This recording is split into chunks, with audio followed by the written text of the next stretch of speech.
Welcome, everybody. My name is Geoff Green. Thanks for joining us for this housing market update for April 2022. Let's jump right in. There's a lot to talk about as the market is definitely changing. There's no doubt about that. What we're mostly going to talk about this month is mortgage rates. Rates are really on the way up for sure. You can see from this graphic right here that just within since December 30th of 21 until March, you've seen a drastic increase in rates, but it has been steady. It's has been no secret that it's been occurring. So it's on the way up, and it just is a new environment that we're living in. So here's a good quote by the deputy chief economist of Freddie Mac. Mortgage rates are likely to continue to move higher throughout the balance of 22. So we're not done in terms of rate increases, although the pace and the rate of increase is likely to moderate. So that's one important person saying one thing there. But let's get some historical perspective on this, right? Because it's always good to know how are the rates going to impact things. Certainly, it makes it more costly, more expensive for people to own homes, and especially in an environment where prices are continuing to rise. And you can see that historically, you go back to decades, all the way back to 1993, where there were rate increases of more than 1%. You're seeing that home prices continued to accelerate. It wasn't a situation where rates went up and then all of a sudden prices started to go down. It's just it's not the case at all. So when you take a look at, keep looking at these numbers here, you'll notice that there are some increases that actually did. So the rate increases were causing the number of sales to go down. So the price continued to rise, but the number of home sales decreased. However, what we're doing here is on this next slide, we're going to remove this bit of an outlier right here, right? Because you were talking about a final rate in that time from 93 to 94 of 9.2%. We're at about 5% right now. So that's significantly higher than we're going to get to in this rate increase environment. So once you remove that row from the numbers, you start to see that basically it was 2% decrease in home sales when the rates were going up by more than 1%, with the one exception of the financial crisis, which was a once in a lifetime calamity for the real estate market as a whole. So even if you remove that number from the equation, you're probably talking about a 2% decrease in home sales. Maybe more, maybe less, but certainly not anywhere near the 14% that we saw. So prices are going to continue to climb. Rates are going to continue to climb. And yes, we may see less home sales this year than we did last year, but it doesn't look like it's going to be a drastic decrease in home sales. Let's keep moving on here. So this is another quote from Freddie Mac here. History suggests that when rates rise, there is an initial bump in home price as many move quickly to buy a home before rates increase further. But after that period, home prices slow. It doesn't mean home prices go backwards. It just means that the rate of increase is going to slow. And we've really been seeing, we saw some deceleration of home prices last year, but then as inventory just kept getting tighter and tighter, it started to accelerate again. But I think that these mortgage rates increasing, the way that they are, is definitely going to slow the number of purchases taking place. So let's continue to talk about the market as a whole. Buyer traffic is ferocious, really. I mean, there's no lack of buyers in the marketplace. What there is a lack of is inventory. So, you can see here that this is data from showing time, basically very strong or strong everywhere in the country, at least stable, right, at a minimum. I think the only weak that I see here is in New Hampshire, which is quite a surprise because I love the Granite State. It's one of my favorite places to be. No state income tax. Seller traffic is tepid at best. You can see here that, seller traffic, meaning sellers actually putting their homes on the market. You can see there just is not a lot of interest of people in putting their homes on the market. And I think a lot of that is due to the fact that people are scared that they can't get a home if they sell their home, So this is interesting here that active listings actually increased for the first time in 6 months. It's been going down, down, down, down. And finally we got, a bump there in March, but that's to be expected with seasonal fluctuations. I mean, pretty much every year you start to see listings come on in the springtime, right? And they kind of peak during the summer months. And so I think that that's more of a seasonality thing. I don't know that that's necessarily a headline, but needless to say, it happened. So some experts say, this is Lance Lambert from Fortune magazine, say that 2022 spring housing market might go down as one of the most competitive on record. I agree with that. We're already living it right now. It is really quite insane out there. So, this is just something I wanted to show here. Historically, the number of pending home sales, you can see where we're at because pending home sales have, kind of decreased over the last several months, but it's really an inventory issue. It's just supply and demand. That's why price is so high. It doesn't mean that the market's faltering. I mean, you can see the number of pending sales has really come down quite a bit, right? Like that's a steep decrease, but historically it's still very strong. I mean, you're above that, 100 mark there, and there's still just a lot of transactions taking place. Just not what it was a year or two ago, 3 years ago, so on and so forth. And the number of showings, this just shows that there is an intensity in the market. I mean, if you look at the last 5 Februaries, this February in 22 is the busiest of the last 5. So there is not a lack of buyers out there. That is definitely not the case. So, how did we get to where we are? I wanted to spend a little bit of time kind of giving some historical perspective. I showed this slide, I believe, back in January, housing market update, and it's an important slide that I keep coming back to. I show this graphic to people all the time when I'm talking with them, because it's interesting to note, like, you look at the population, right? So like the wider, the more people there are in that age group. So you can see like there's a huge amount of people and, that are alive here in the United States of America between, let's say that's probably like, 55 to 70-ish, 75, right? There's a huge batch there, but the biggest batch, right, is here, between, mid 20s to late 30s, right? So that's the Gen Z. The Gen Z is out.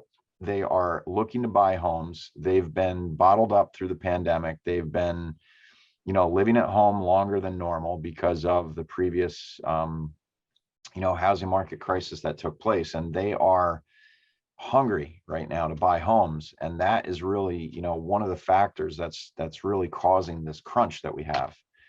And the other thing is just an inventory problem, right? This just goes to show that, you see a variance here between active listings in blue and new listings in green, right? So really for the first time in a long time, you're starting to see that there are more new listings coming to the market than listings that are on the market. So what does that mean? It just means that listings are getting snapped up so fast that there's no existing inventory. There's more new stuff coming on than there is existing. So this inventory problem is not going away anytime soon. It is a problem. And one other thing that has exacerbated it for sure, and I thought this was a great, chart to show everybody, is this is single family housing units being built, right? So you can see in previous years how many units were built, so on and so forth, and how drastically new construction was affected by the financial crisis that occurred, from basically 2007 all the way through to, 2016, 17.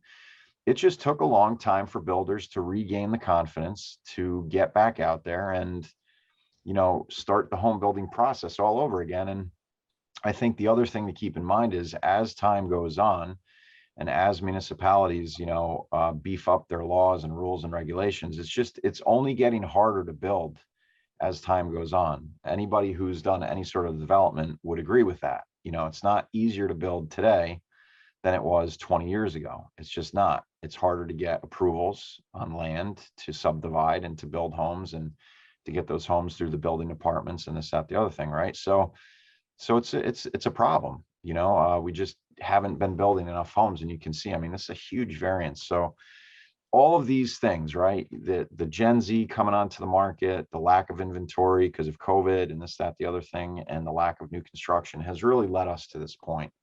And it's just important to keep those things in mind. Just it's a new day for us. So here's the bottom line. If you're a home buyer, what does that mean for you? Well, look, home price forecasts are not going down. They're going up. The average of all 7 of these very, astute organizations on average are saying that the price increase just this year alone is going to be 6.7%. Okay. We already know that mortgage rates are on the rise. Okay. So, home ownership is important, right? You should continue to seek out your home and buy your home, because we are not only in a consumer inflationary environment, we're in a rate inflationary environment, as well as home price inflation. Is all 3 of these things are happening. So it's a great hedge against inflation to own your own home. It's never been more important. I mean, you take a look at, these decades going all the way back to the 70s, and home price appreciation, whenever there's high inflation, the homes go up too. And you can see here in 21, there's a huge variance there. 2020, 2010s, so on and so forth. I mean, it just makes sense to own your home. There's no doubt about it. So you got to persist. You got to keep going.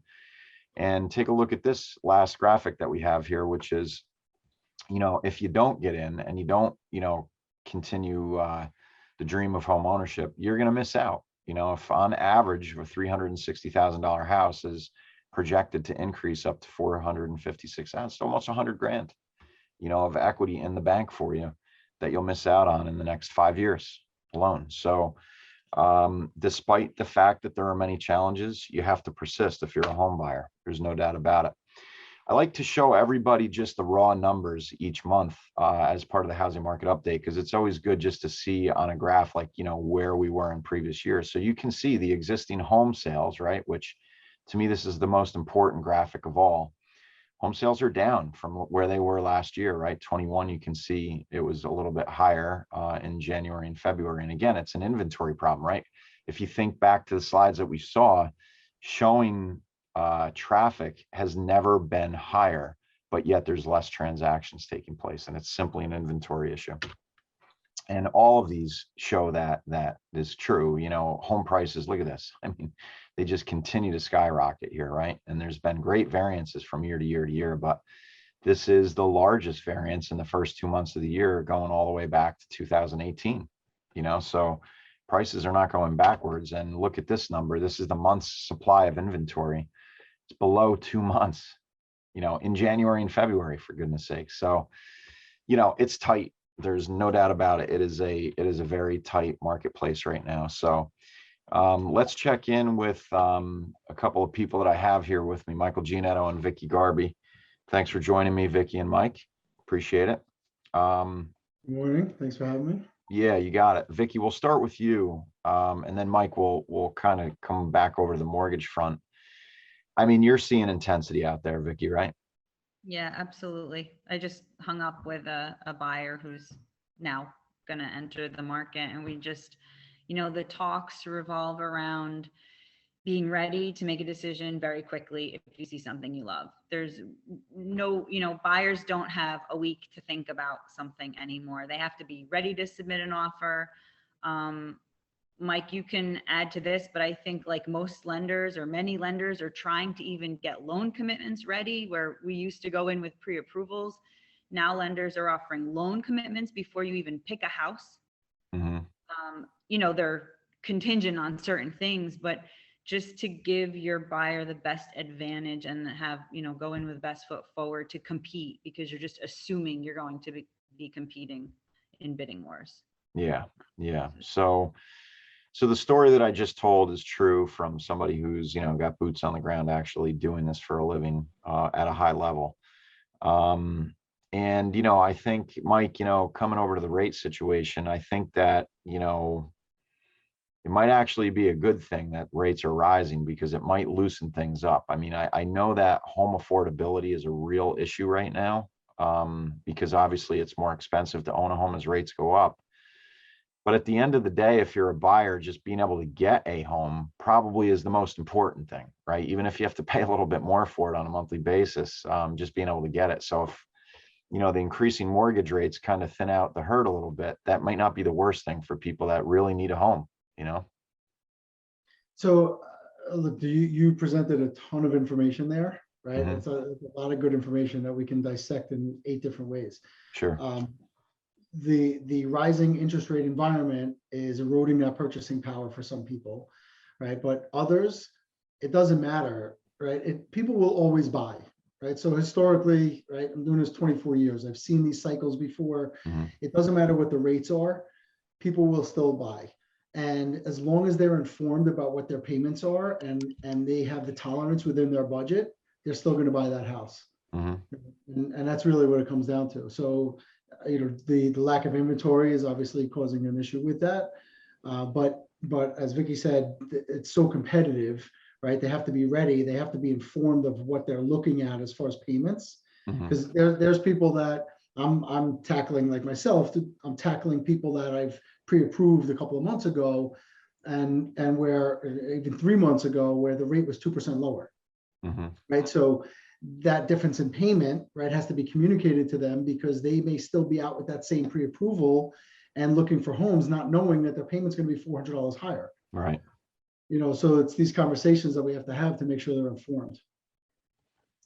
Yeah. I mean, do you have any, I'm trying to figure out what ultimately is gonna be the scenario that creates more inventory coming on the market. And it's really like I'm struggling to figure out like what series of events needs to take place for it to happen, I struggle with it also. I think the problem that I see mostly is that all these people are working from home now. There's no reason for them to move around the country. You're not having 1 in every 9 people moving, however many years now. People are staying put.